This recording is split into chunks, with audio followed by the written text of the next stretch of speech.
sometimes see, if the weather was right and the air was particularly still, snow on high peaks. Only a lunatic would have tried runway 4. And the files I'd inherited from my predecessor recorded that we had produced plenty of lunatics. More than 70 people had lost their lives here, or in the meadows, or in the forest, in the past 2 decades. Nobody had made it as far as the mountains. "I don't understand why they kept trying," I said. John looked up at me. "What do you mean you don't understand?" "Well, exactly."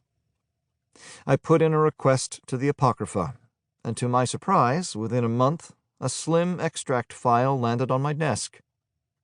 Bound in a buff folder with a red restricted stripe across one corner, it detailed the exploits of one Escape Group 9, who had decided to use the chaos of the fall to cover their blitz. It was a sad read. You had to take the Apocrypha with a pinch of salt, but if the file was even remotely accurate, Escape Group 9 might have been our very last attempted escapees.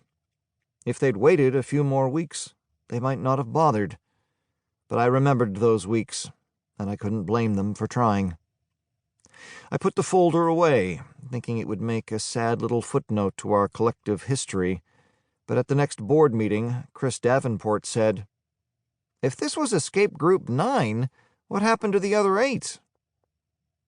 Everybody looked at me, and I responded by groaning and leaning forward until my forehead touched the tabletop. "You're supposed to think about this kind of thing," Rossiter told me mildly. "Yes," I said, sitting up and making a note.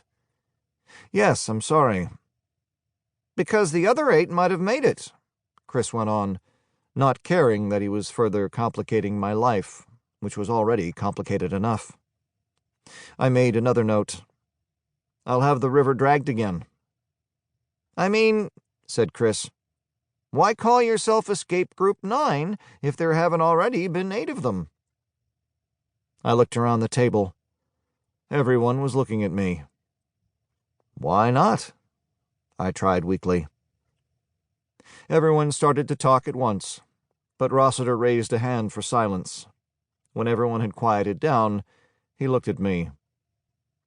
"All we've got is a reference," I said. "It's from an unattributed resident's history. We don't know where it came from, and we don't have names." Rossiter caught on to what I was talking about, and he said, "No."